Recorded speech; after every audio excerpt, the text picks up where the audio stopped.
She came home at 3 a.m. again. No explanation. No guilt. Just Lena, warm and unreachable, walking past the most feared man in Seoul like he was nothing.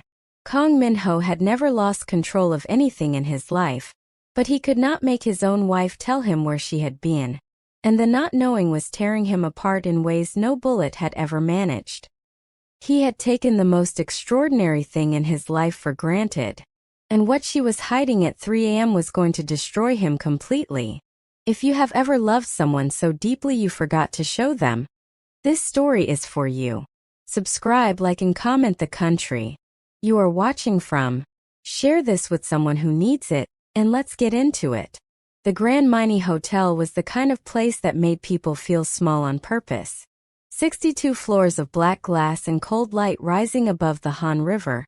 It was the crown jewel of Min-ho's legitimate empire. The polished face he showed the world while the other half of his life moved in shadows and silence. The lobby renovation had been months in the planning. 3 design firms had been dismissed. 2 lead architects had quit without explanation, which was not entirely surprising, because the man overseeing the project had a particular way of making highly qualified professionals question every decision they had ever made simply by entering the same room as them. Lena Cross arrived on a Tuesday morning with a portfolio under one arm, a coffee in her other hand, and absolutely no patience for intimidation. She had flown in from Chicago 3 weeks prior, chasing a contract that her firm's Seoul branch had landed almost by accident. A referral through someone who owed someone a favor. She knew the client was powerful. She had done her research thoroughly, the way she did everything carefully, completely, and without illusions. But research and reality were 2 entirely different countries, and nothing in her research had prepared her for the moment Kang Min-ho walked through those lobby doors at precisely 9:17 in the morning, flanked by 2 men in dark suits who moved like they were paid to absorb bullets. He was tall, sharp-featured, dressed in charcoal gray with his collar open and no tie, and he moved with the particular unhurried stillness of someone who had never once needed to rush because the world had always rearranged itself to wait for him.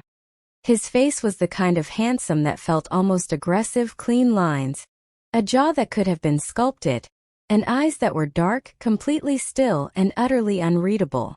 Those eyes swept the lobby in one clean, efficient pass before they landed on Lena. She did not look away. Most people did. She would learn that later, that there was an unspoken protocol around Kang Min-ho, a set of invisible rules that everyone who operated near him understood instinctively. Eyes down, voice steady, never challenge, never linger, never make him feel like he is being examined. Lena Cross, standing beside a column of white marble with her coffee and her portfolio, broke every single rule in the first 4 seconds without knowing any of them existed. He stopped walking. It was barely perceptible, half a breath, a fractional pause in the rhythm of his stride. But the 2 men flanking him noticed and exchanged a glance so subtle it was almost invisible to anyone not paying close attention. "Mr. Kang." Her voice was clear and completely unhurried. "I'm Lena Cross. I'm here about the lobby redesign." Something moved behind his eyes. Not warmth, not yet, but the precise, unmistakable flicker of encountering something unexpected.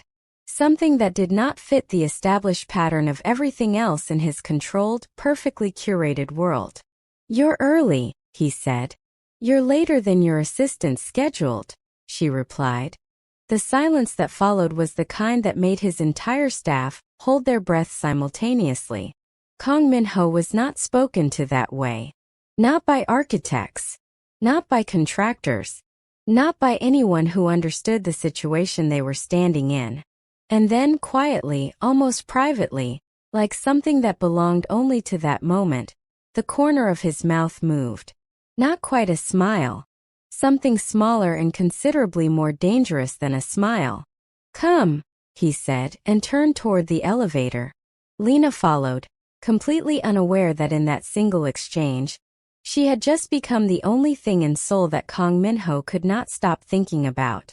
The renovation project was scheduled for 8 weeks. By the end of the first week, Minho had personally reviewed Lena's design concepts 3 times, which his project manager noted with barely concealed bewilderment was 3 more times than he had reviewed anything submitted by the previous 2 firms combined.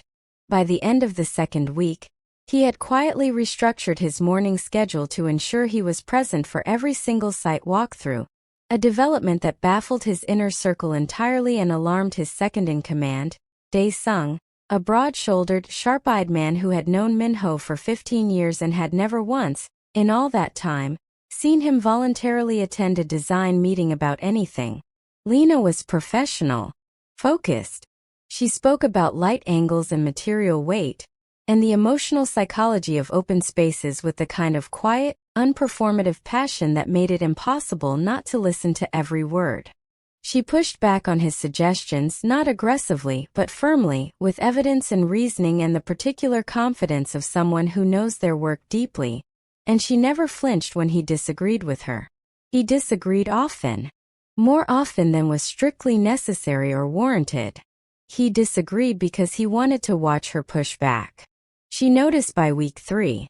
She began watching him with a new kind of wariness, the careful, considering expression of a woman who has begun to sense that something is happening in a space she did not consciously enter and is not entirely sure she wants to leave. One evening, after the site crew had packed up for the night and the lobby had gone quiet and still, she found a coffee sitting on the workbench beside her open laptop. There was no note. She looked up. Minho was standing 20 feet away, hands in his pockets, looking out through the floor-to-ceiling glass wall at the river below, his back to her completely. "The lighting panels in the east corridor," he said, without turning around. "The ones you specified. They'll cast the wrong shadows during evening hours." Lena looked at the coffee, then looked at the back of his head, then looked at the coffee again. "I accounted for that in the revised specifications." "Show me." She showed him. He listened to every word. He was wrong and he knew it and he did not apologize. She was beginning to understand that apology was not a language he spoke fluently, but he nodded once in a way that managed to communicate both acknowledgement and genuine respect simultaneously. When she finally gathered her things to leave that night, she stepped outside to find a car waiting at the curb. A driver who informed her quietly and without elaboration that Mr. Kong had arranged it. She stood on the curb for a long moment, the cool Seoul night air moving around her. The city burning gold and blue beyond the dark ribbon of the river. She should have said no. She was a professional. She had boundaries. She had good sense. She got in the car. It happened on a rainy Thursday in week 5. Lena was on a ladder, in direct violation of the site safety protocol and over the very vocal objections of 2 junior crew members who clearly did not want to be held responsible for whatever came next. Adjusting the angle of a ceiling fixture herself because the installer had gotten it 3 degrees off and 3 degrees in Lena's world, was the precise difference between something that looked intentional and something that looked like a mistake. She was stretched up, completely focused, when she heard the elevator doors open behind her and felt the particular specific shift in the room's atmosphere that she had, somewhere in the past several weeks and entirely without her consent, begun to associate exclusively with Minho's arrival. "Get down," he said. His voice was very quiet and completely absolute. "In a minute." She made the final adjustment. "Lena." The first time he had used her first name without the formality of her surname attached. The sound of it, stripped of distance, unexpectedly personal, made her hands still. She looked down. He was standing directly below the ladder, looking up at her, and the expression on his face was not the cool, impenetrable mask he wore for the world. It was something rawer than that. Something that looked startlingly, unmistakably like fear. She came down. He said nothing when she reached the ground. He simply reached out and took the small tool from her hand, set it quietly on the nearest workbench, and then stood close enough that she could feel the warmth radiating off him in the cool, air-conditioned space, close enough that she was acutely aware of every breath between them. "Why does it matter?" she asked, quietly, genuinely asking. "It doesn't," he said, which was so obviously completely untrue that she nearly laughed out loud. She didn't laugh. She looked at him. He looked at her. And the thing that had been building in the space between them for 5 long, careful weeks pressed hard against the walls of the moment and threatened to break through entirely. He stepped back first. He always stepped back first, always choosing the distance, always choosing control. But that night, for the first time, stepping back cost him something that showed on his face before he could prevent it. By week 6, Lena had quietly begun to understand that the Grand Mini Hotel was not simply a luxury property with a complicated renovation history. The understanding came to her in careful, accumulating pieces, the men who moved through the service corridors at hours that made no professional sense, the conversations that stopped mid-sentence when she entered certain rooms, the particular floors that did not appear on the public elevator panel and were never mentioned by any member of staff. Lena was not naive and had never been. She had grown up in Chicago, had learned early and thoroughly how to read a room, how to recognize when the surface of a situation was not the whole of it. What she was reading here was a world operating on 2 simultaneous levels, with the hotel as the gleaming, impeccable surface and something considerably more complex and dangerous moving beneath it like a current. She said nothing about it to anyone. It was not her business. She was there to design a lobby. But the night she stayed late finishing material samples and turned down a corridor she was not supposed to be in, she walked directly into a confrontation between Minho and 3 men she had never seen before, heavy-shouldered, cold-eyed men whose presence in the building felt nothing like guests and nothing like staff. They were speaking in rapid Korean, and her intermediate grasp of the language could only capture fragments, but the fragments were enough. Territory. Unpaid obligations. The name Jang Tae-oh, repeated with a venom that curdled the air around it, and Minho standing at the center of all of it, perfectly terrifyingly still, radiating a cold so absolute it felt like a physical force. She backed away silently. She believed she had gone unseen. She had not. 30 minutes later, as she was closing her laptop in the site office, Minho appeared in the doorway. He looked at her with an expression she couldn't fully read. "What you saw?" "I didn't see anything," she said. "Calm. Clear. Final." Something moved through his eyes. "You should be afraid of me," he said. And the most bewildering part was that it sounded nothing like a threat. It sounded like a warning issued by a man who was, on some level, afraid of himself. "I've known who you are since before I arrived," she said, meeting his eyes steadily. "I've known for weeks. I'm still here." The silence that followed was enormous and full of something that had no clean name. Why? Just that. One word with everything else removed. Lena picked up her bag, settled the strap on her shoulder, and walked past him toward the elevator. "Because the lobby isn't finished," she said. She felt his eyes on her back the entire length of the corridor. "If this story already has you feeling something real, you are exactly where you are supposed to be." Subscribe, like, and share this with someone who needs a love story that hits differently. Drop a comment and tell us, are you already gone from Minho? Because it gets so much deeper from here. The project finished in week 8, 3 days ahead of schedule. The lobby was extraordinary, warm and commanding at once, the kind of carefully considered space that made people instinctively slow their pace without understanding why. Drawn in by the quality of the light, and the quiet intelligence embedded in every angle and surface. Minho stood in it the morning of the reveal, surrounded by his staff and the hotel management team, and looked at what Lena had built from his cold, imposing building. Something in him went very quiet. The kind of quiet that arrives when something reaches you before your defenses can intercept it. She was across the lobby laughing at something the hotel manager had said, a real laugh, uninhibited and warm, the kind that moved through her whole body, and Minho watched her the way a man watches something he is beginning to understand he cannot afford to lose and does not yet have the language to keep. The contract was complete. She was booked on a flight back to Chicago in 4 days. He called her that evening. She answered on the 3rd ring. her voice carrying the comfortable ease of someone who had stopped being surprised by his calls several weeks ago. "Dinner," he said. "Tomorrow night." A brief pause. "Is this a professional dinner, Mr. Kong?" His pause was longer than hers. "No," he said.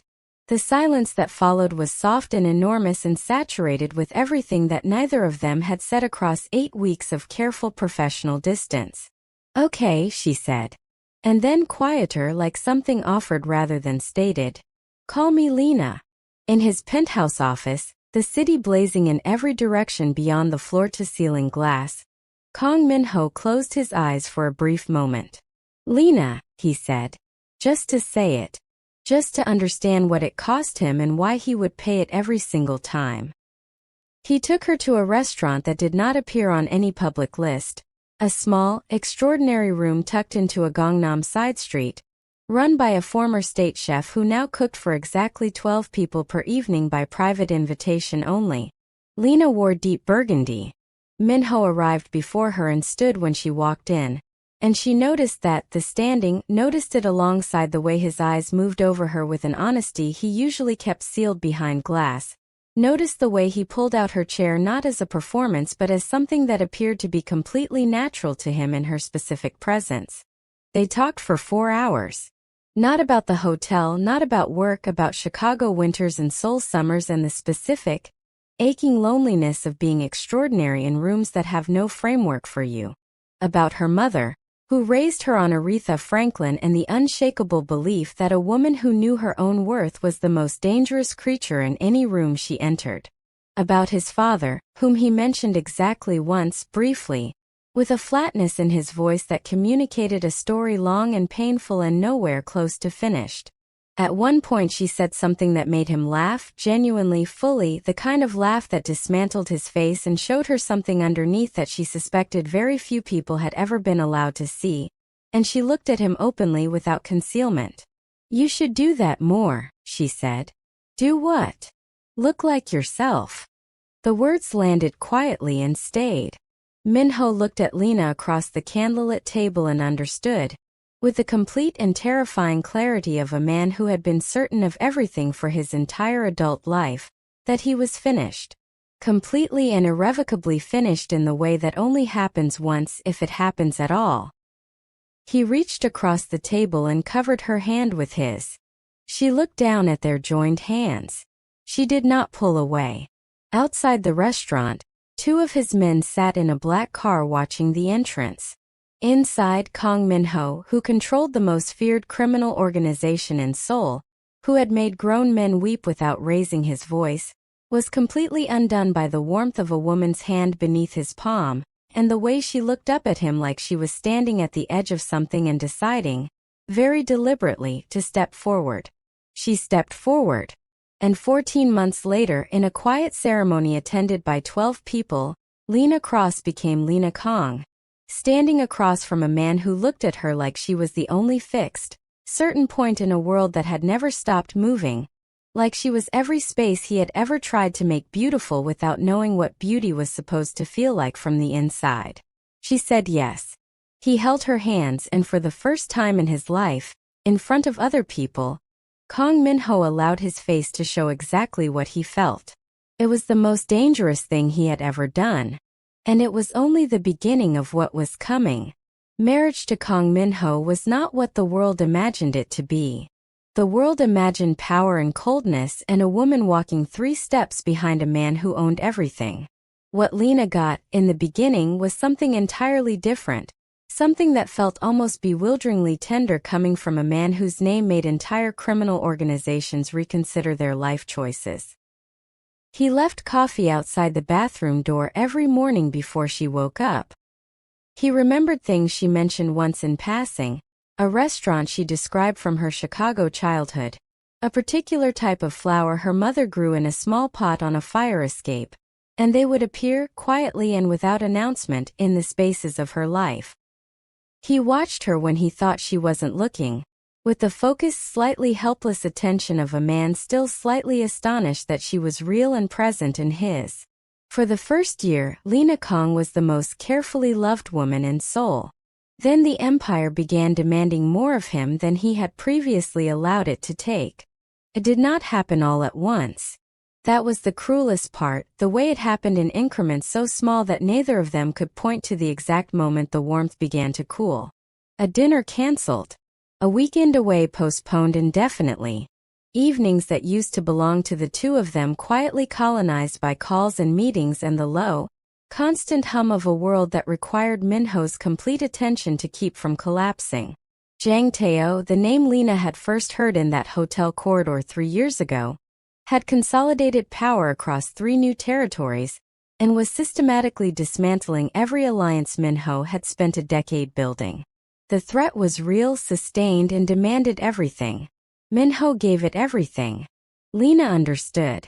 She was not a foolish woman, and she had never been under any illusions about the life she had married into. She understood the weight of what he carried. She supported him without complaint, held the domestic world of their penthouse together with quiet competence, continued her own career with the same focused passion she brought to everything, and waited patiently, then less patiently, then with the particular exhausted stillness of a woman who has been waiting so long she has forgotten what she was originally waiting for. He stopped seeing her. Not physically, he was there, he came home, he slept beside her. But the quality of his attention had shifted entirely. The man who used to watch her from across rooms with that quiet, almost reverent focus was now looking through her toward the next crisis, the next threat, the next calculation. He answered her questions with the distracted efficiency he applied to everything else. He forgot the anniversary of the day she had agreed to stay. He forgot her mother's birthday, which Lena had mentioned 3 times in the week leading up to it. He forgot the opening of the gallery show she had spent 4 months designing, and when she came home that night in her good dress to an empty penthouse, she sat on the edge of the bed in the dark for a long time without taking off her shoes. She said nothing. She absorbed it. She was Lena, strong, self-contained, raised by a woman who believed that dignity was something you maintained for yourself, not something you begged others to recognize in you. But something in her, very quietly, began looking for somewhere else to put the parts of herself that he was no longer receiving. It started on a Wednesday in November. Minho came home at midnight from a meeting that had run long and found the penthouse empty. He stood in the kitchen, the coffee maker still warm, a single mug in the dish rack, and felt a faint unfamiliar unease that he dismissed immediately. She was probably with a colleague. He poured water, checked his phone for messages from Dae-sung, and went to bed. She came home at 3 in the morning. He heard the door. He heard her quiet movements through the penthouse, the careful, considerate sounds of someone trying not to wake a sleeping household. He lay in the dark and said nothing. But he did not sleep for a long time afterward. The second time it happened, 4 days later, he was awake and waiting in the living room. She came through the door and stopped when she saw him, sitting in the dark in an armchair, still dressed, his face unreadable. "Where were you?" he asked. "Out," she said. "Calm." Without elaboration. Something moved through him, something cold and sharp that he did not have a clean name for yet. "Out where?" "Minho." Her voice was patient in a way that somehow made the cold thing sharper. "I'm home. I'm safe. Go to bed." She walked past him to the bedroom.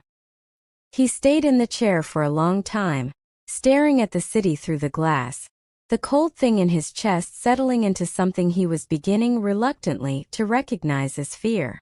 By the 4th week of the 3 a.m. arrivals, Kang Minho had constructed an entire architecture of suspicion in his own mind. He had Dae-sung make inquiries. Dae-sung came back 3 days later with a report that told him almost nothing useful. Lena left the penthouse between 10 and 11 on the evenings in question, took a taxi rather than the car and driver available to her, and returned consistently between 2:30 and 3:15 in the morning. The destinations were varied and did not establish a clear pattern. No person of note had been identified in her company. "That's all?" Minho asked. Dae-sung hesitated in a way that was unlike him. She goes to Mapo, boss. Different locations but always Mapo. She stops somewhere for a long time before she comes home. We couldn't get close enough to identify the specific location without being seen. Minho dismissed him and sat alone in his office for a very long time. Mapo. The rooftop where he had asked her to stay. Where she had said yes. Where everything had begun. He told himself it meant nothing. He told himself he was not the kind of man who spiraled. He sat surrounded by the evidence of everything he had built and felt. For the first time in his adult life, completely powerless. It happened on a Friday night 3 weeks before everything shattered. Lena came home at 3:12. Minho was in the kitchen, standing at the counter with a glass of water, and the light was on, deliberately visibly on, because he was done sitting in the dark pretending to be asleep. She came through the door and saw him, and her expression did something complicated. Not guilty. He had looked for guilt and it was not there. Something more like tired. Something like a woman who has been carrying a weight for a long time and has arrived home to find that home has added another weight to the pile. We need to talk, he said. Minho, where are you going? The words came out more raw than he intended. More exposed. Every week. Multiple nights. Until 3 in the morning. Where are you going, Lena? She looked at him for a long, searching moment. Somewhere I need to be, she said. That's not an answer. It's the one I'm giving you tonight. The silence between them crackled. Minho set down the glass carefully. Is there someone else? The room went absolutely still. Lena looked at him, and the expression that crossed her face was not anger. It was something worse than anger. It was a profound, bone-deep weariness. The look of a woman who has been invisible for so long that even being seen feels like the wrong kind of pain. That's what you think of me, she said. Quietly. Not a question. I don't know what to think, he said. You won't tell me anything. You haven't asked me anything in 8 months, Minho. Her voice was steady and devastating. You haven't asked me how I'm sleeping, how my projects are going, what I'm thinking about, what I need. You forgot my gallery opening. You forgot my mother's birthday. You stopped asking. So don't stand in this kitchen at 3 in the morning and act like my silence is the problem. She walked to the bedroom. She closed the door quietly, not a slam, which would have been easier for him to bear. And he stood in the kitchen alone with the surgical accuracy of what she had just said, opening something up in him that he did not know how to close. She filed on a Monday morning. There was no screaming. No dramatic confrontation. No final, tearful ultimatum. Lena walked into his home office at 9 in the morning while he was on a call, set a manila envelope on the desk in front of him, and looked at him with eyes that were clear and heartbroken and completely decided. He looked at the envelope. He looked at her. She walked out. He sat with the call still going in his ear and reached out and ended it without a word. He opened the envelope. The word divorce on the first page was the most violent thing anyone had ever done to him, and he had been shot twice. She was gone from the penthouse by Thursday. She did not take everything, only what was hers before him, her drafting tools, her mother's photograph, the small ceramic ring dish she had bought from a vendor in Insadong on a morning that now felt like it belonged to a different lifetime. The space she left behind was enormous and absolute and shaped exactly like her. Minho stood in the doorway of the room where she had kept her work things and looked at the clean, empty shelves and understood, with a finality that nothing in his empire had ever prepared him for, that he had lost the only war that had ever mattered. He had Dae-sung find out where she was going at night anyway. Not to confront her. Not anymore. He simply needed to know. What Dae-sung brought back 48 hours later was a folder that sat on his desk for 20 minutes before he could bring himself to open it. Photographs. A lease agreement. Financial records. A name he did not recognize, Dr. Park Soo-yeon, a palliative care physician at a small private facility in Mapo. He read everything twice. 8 months ago, Lena had discovered, quietly and on her own, that one of the long-term residents at the Mapo care facility was a 71-year-old man named Kang Byung-soo, Min-ho's father. The father he had not spoken about since that single flat-voiced mention over dinner on their second date. The father he had exiled from his life at 19. Lena had found him anyway, the way she found everything, through attention and care and the particular instinct of a woman who loved a man deeply enough to go looking for the parts of him he had buried. She had been going to Mapo 3 nights a week to sit with a dying old man who had no one else. She had been paying for his care from her own accounts because the facility's funding had been cut, and the alternative was a state ward that she had visited once and walked out of in tears. She had been reading to him, talking to him, sitting beside him in the dark hours when he was afraid. She had never told Min-ho, because she had learned the precise shape of his wound around his father and had decided, without being asked, that she would carry this for him until he was ready. For 8 months, while he was suspecting her and neglecting her and taking the extraordinary fact of her presence completely for granted, she had been loving him in a language so selfless and so vast that he had not even recognized it as love.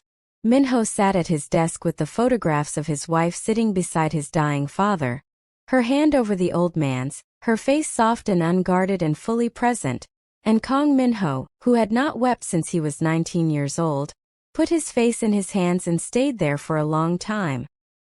He went to Mapo the next night alone. He walked into the care facility without his security, without Dae-sung, without any of the armor he wore everywhere. Dr. Park Soo-yeon told him his father had perhaps 6 weeks remaining, that the only consistent visitor in 8 months had been his wife, that the old man spoke about Min-ho sometimes, not with bitterness, but with the quiet grief of a man who had made peace with the consequences of his failures and simply missed his son. Min-ho sat with his father for 3 hours. He did not resolve anything. He did not fix anything. He held the old man's hand and said almost nothing, and the old man did not ask for more than that.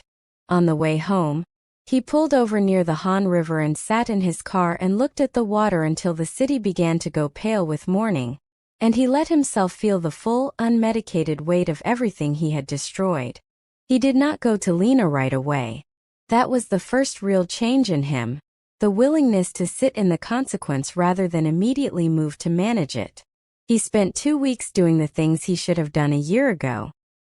He called her mother, who picked up on the second ring and said nothing for a moment before she said, very quietly, that she had been wondering when he would call.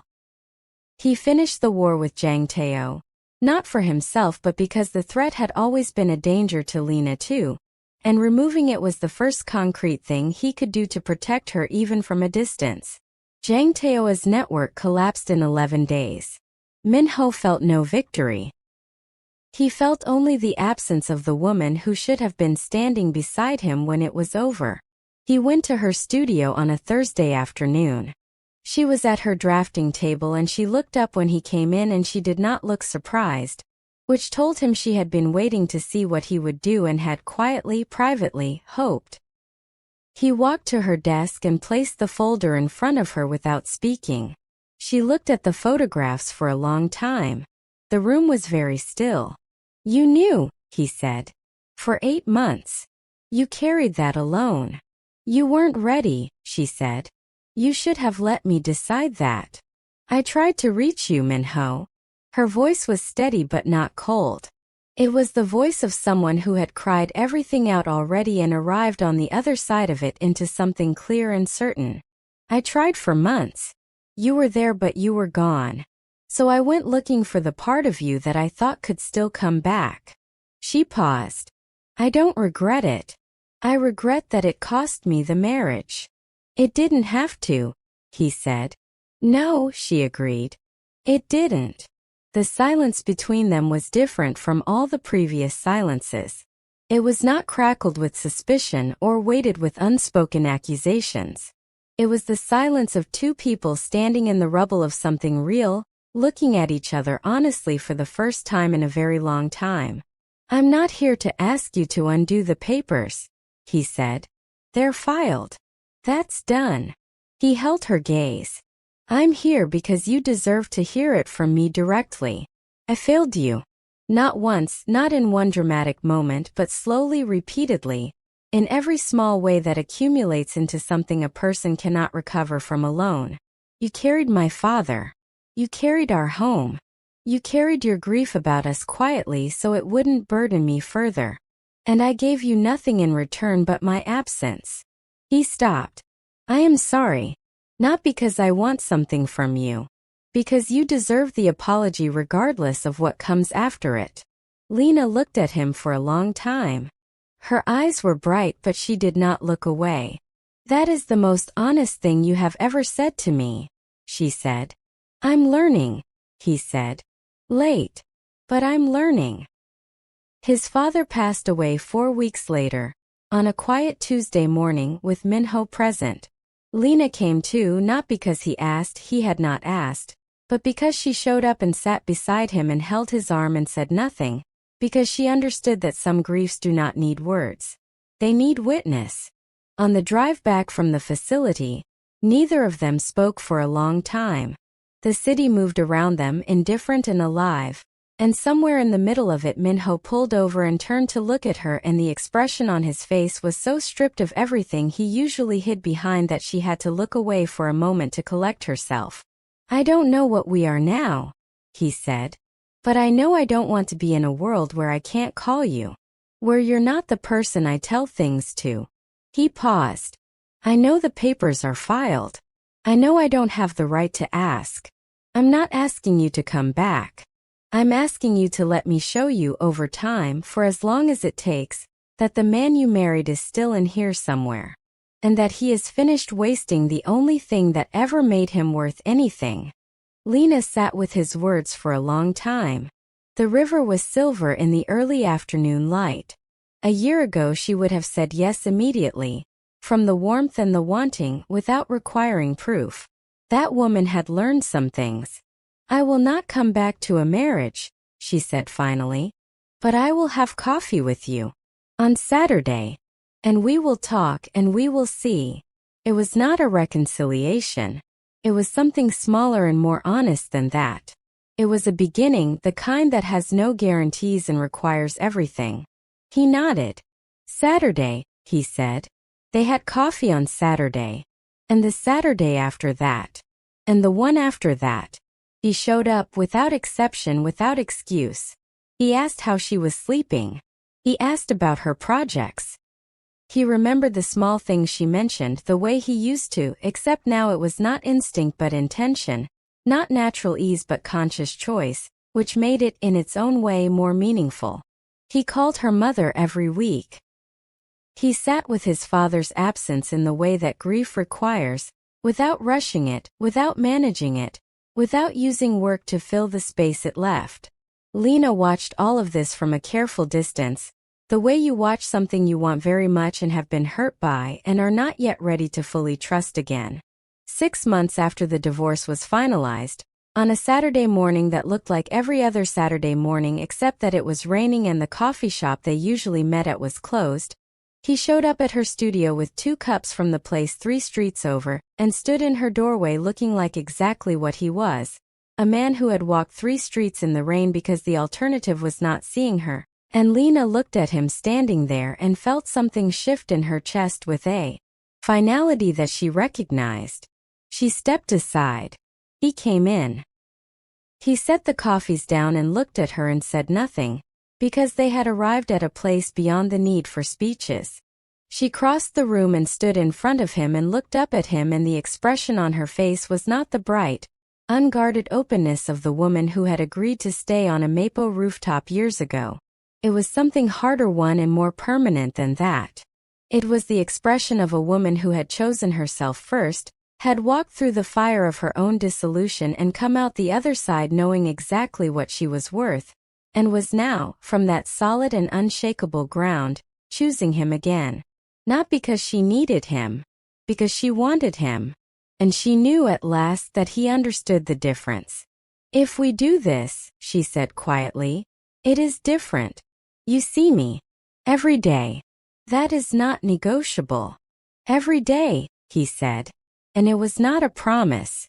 It was a fact about who he had spent 6 months becoming. She reached up and touched his face, the way she had wanted to 100 times in all those careful professional weeks in the hotel lobby 3 years ago. He closed his eyes briefly under her hand. When he opened them, everything he felt was visible, the way it had been on their wedding day, the way it had been in the lobby that first morning, the way it had never stopped being beneath all the empire in the distance and the slow, terrible erosion. Outside, the rain came down on Seoul. Inside the small studio with its drafting tables and its light and its smell of paper and paint, Lena and Minho stood in the space of everything they had been through and looked at each other and chose, again, with full knowledge this time of exactly what choosing each other meant and cost and required. It was not the same love as before. It was better than that. It was the kind that had been tested and broken and rebuilt with better materials, the kind that knows its own weight and does not flinch from it. The kind that two people construct not from the easy warmth of beginning but from the difficult, unglamorous work of remaining. 3 months later, on a quiet evening in the east corridor of the Grand Mini Hotel, the corridor with the lighting panels that cast exactly the right shadows, Lena stood before the mural she had been commissioned to complete for the hotel's anniversary renovation. Minho came to find her at the end of the day, the way he came to find her at the end of every day, without exception, without fail. He stood in the doorway in a dark jacket, collar open, hands in his pockets, and looked at the mural she had finished. 2 figures in an abstract cityscape, small against the vast illuminated skyline, standing close enough that the space between them was not distance but warmth. "It's us," he said. "It's us," she said. He walked to her and stood beside her, and she leaned into him slightly, naturally, the way you lean into something that has become, after everything, the place you are most at rest. He put his arm around her. She looked up at him. Something in her expression was new and quiet and full of a particular quality of light that he had not seen before, the kind that made him look at her more carefully. "I have something to tell you," she said. He looked at her. She looked at him. The corridor was warm and still around them. Whatever she said next, he would receive it with everything he had. He had learned, finally, at great cost, how to be present for the things that mattered. He had learned that an empire built on everything except the person you love is not an empire at all. It is just a very elaborate way of being alone. She told him. And Kong Minho, feared by many, truly known by one, stood in the light his wife had designed and felt something move through him that had no name in the language of power and control and calculated distance that he had spoken his entire life. Felt unmistakably like being home. If this story moved you in ways you did not expect, that is exactly what it was built to do. Subscribe, like, and share it with someone who needs to hear that love is not just about falling. It is about who shows up after the falling is done. Drop a comment, tell us your favorite moment, and come back because there are more stories where this one came from. Every single one of them will find you exactly where you are. Don't forget that we love you so much.